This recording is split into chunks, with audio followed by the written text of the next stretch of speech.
was 3 years ago, chilly February night, when I took one of my closest friends to Carnegie Hall for his very first classical music concert. And I thought, yes, I'm going to get my one more convert.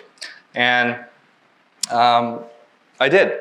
But the concert was Vienna Philharmonic. It was so popular, in fact, that the line into the hall wrapped around the entire block. And I thought, I had another friend at that time who kept on teasing me about classical music, something I've been doing for years, as being a dead music, right? A dead man's art, something that's not going to survive. And so I saw all these people wrapping around the block, and I thought, this is the perfect moment to text her and let her know that there are people here who are very much alive, waiting to see a concert. So I took out my phone, I said, you're wrong. There are people here, they're very much alive, not dead, waiting for the concert, not dead. And she replied, yeah, but they will be soon. Which is a horrible thing to say. But it does, reveal a little bit about the stereotypes and impressions we have about this art form. And I think if we're all honest, we all have these impressions, right? We have this idea of, people dressed up in tuxedos and, very snobby, the type of people who, if you say any wrong thing, they'll get up in your face and tell you you're wrong. And I talk to people all the time, and they talk about, feeling this distance from the stage because it's a music that's reserved for the small, exclusive group that's supposed to be educated in some way, whatever. And it's so infused into our culture that you have K-drama. I really wanted to show this clip, but for copyright reasons, I cannot. There's a K-drama, Reply 1988, Season 1, Episode 11, and there was a scene where you had two moms essentially talking in the living room, and one goes over to the vinyl player and puts on Vivaldi, and the other one goes, wow, you listen to songs like that? You're so high class. And then the other woman said, it was essentially like, oh, well, it's only Vivaldi, what are you talking about? And then she goes to sit down with a nice teacup and starts sipping like that. It frustrates me personally. We can talk all about arts funding to schools, what kind of schools gets it, what kind of schools don't. What socioeconomic has to do with what kind of families are able to start their kids on music education. I don't have the expertise on that, but what I do know are what I see. What I do know is what I see around me. All right? And what I often hear is I don't understand. In Chinese, I would hear, 我听不懂, which is interesting because 我听不懂 is something you would say for a language. So if you have a German speaker come up to you, you would say, 我听不懂, because I literally cannot understand you. And so as if they say that with music as if it's something that it's literally impenetrable. And I mean, it is intimidating if you look at something like that. You have all sorts of symbols, letters, Italian squiggly lines. My dad calls these tadpoles. Things that doesn't really make any sense. But is this really music? And I asked that question in a similar way to how I guess I could ask, well, is this a movie, right? And what I would probably say is, this is not music. This is not music in the sense that when people say they went to a concert where they heard something and they cried, or it reminded them of somebody who passed away, this is not what they were looking at. They were not looking at this and crying. The same way that when people go to the movies and see something really moving, they were not reading this and crying. I mean, I'm sure there are people who are into this kind of stuff, but that's usually not what they mean, right? By no means am I saying this is not important. This is the roadmap that the composer has left, the roadmap of the story that the interpreter picks up and brings alive. Right? The stories are combined, the composers and the interpreters. The same way that with the script, you might have it was written, and then the actor picks it up and brings it alive. And it's funny because it's not only the audience that feels intimidated by the music, as you might think is the case. We are intimidated as well. I can't tell you how many times I've friends around me, the reason for their stage fright often is because they are worried about quote unquote messing up. They're worried that they might play a wrong note, they might do something wrong, so much so that they stop themselves from really thinking about what matters the most, which is the story that they are telling. And one of the most impactful things that a teacher has ever said to me and actually to the audience. It was a public class. He said, if you're playing on the stage and there's somebody sitting in the audience with the sheet music open, making sure everything's correct, you're not playing for them. And I think there's something about that that's quite profound. That is not what this is about. Right? That's if you're on the stage and all you're thinking about are the squiggly lines, there are two different cultural spheres going on, and there's a barrier there. And for me, today, what I want to do is share one of the things in music that I think can break that barrier. Something in music that is inherent to it, that's inherent to a lot of different art forms, and something that we all have, and that is breath. You breathe, I breathe. Everybody breathes.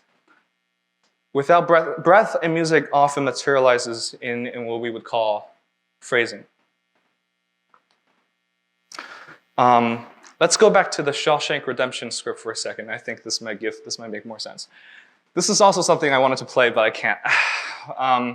But if you watch Morgan Freeman's performance, when he says, "Stupid kid who did that terrible crime, wish I could talk sense to," first of all, he doesn't say those words word by word. So he's not following the script. The script is not holding him hostage, essentially, in his performance, which is interesting. But after he goes, "Stupid kid who did that crime," he pauses. His breath ends. And then the next one, "Wish I could talk sense." There's something about that.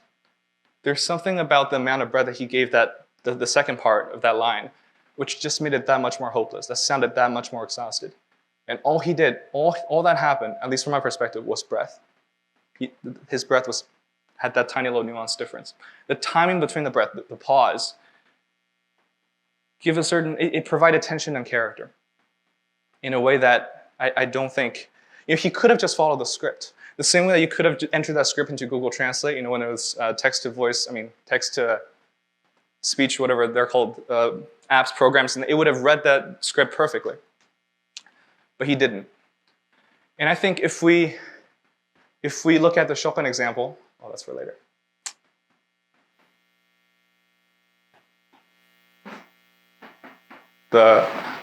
This one, great. Okay, if we look at the Chopin example, I hope this works. If this also, kind of like the script, we can put into a program, right? We can put every single one of those notes, even the letters and the squiggly lines, we can put into a program, and we can hit play and have it play for us. And it would probably sound something like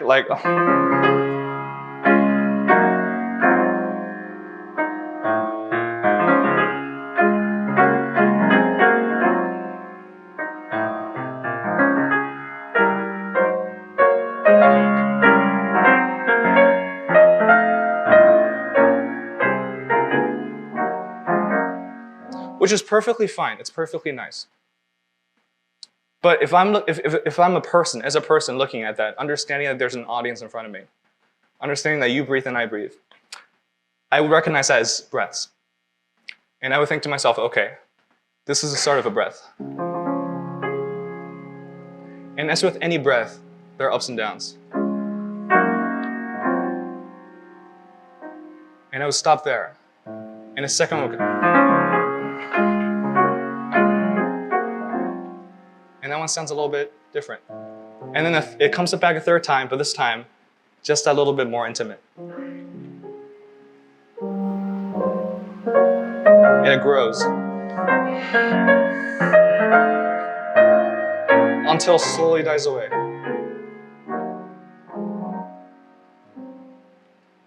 And it goes on to a different breath.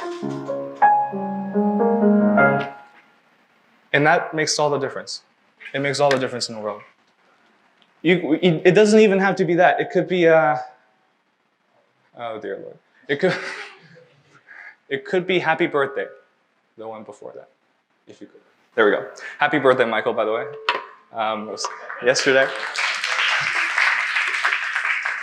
I could also put that into a program and it would sound perfectly fine. Something like,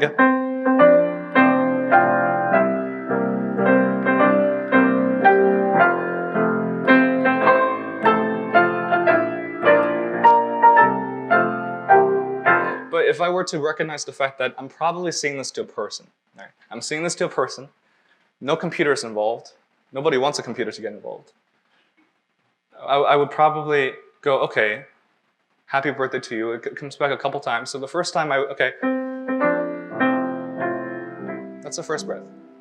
And it happens the second time. And the third time is different because it reaches out almost. There's something.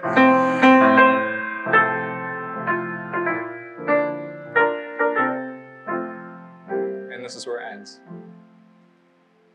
And I can turn it into, once I start thinking about it in terms of human breaths, I can make it into anything I want. I can make it sound grand. Right now. That's where the breath ends. And it starts again. And the third one. And this is where it slowly dies away. I can also make it sound pretentious. You know how when people are trying to be pretentious, they're overly emotional, they're overly expressive? And it becomes disingenuous. Yeah. It's the same, everything here you can do if you think about it in terms of music instead of squiggly lines.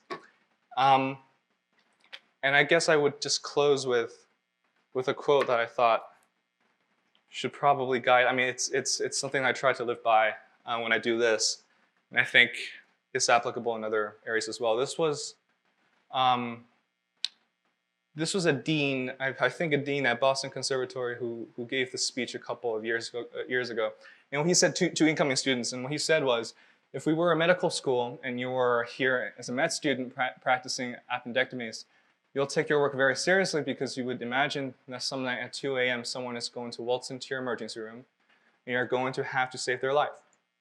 Well, my friends, someday at 8 p.m. someone is going to waltz into your concert hall and bring you a mind that is confused, a heart that is overwhelmed, a soul that is weary. Whether they go out whole again will depend partly on how well you do your craft. I think in an age where especially with AI, forcing us to consider what art actually means. Sometimes it's worth thinking about, well, why do people pay tickets to go see these things in the first place? Why do people turn to music in their times of desperation? Why do people turn to film?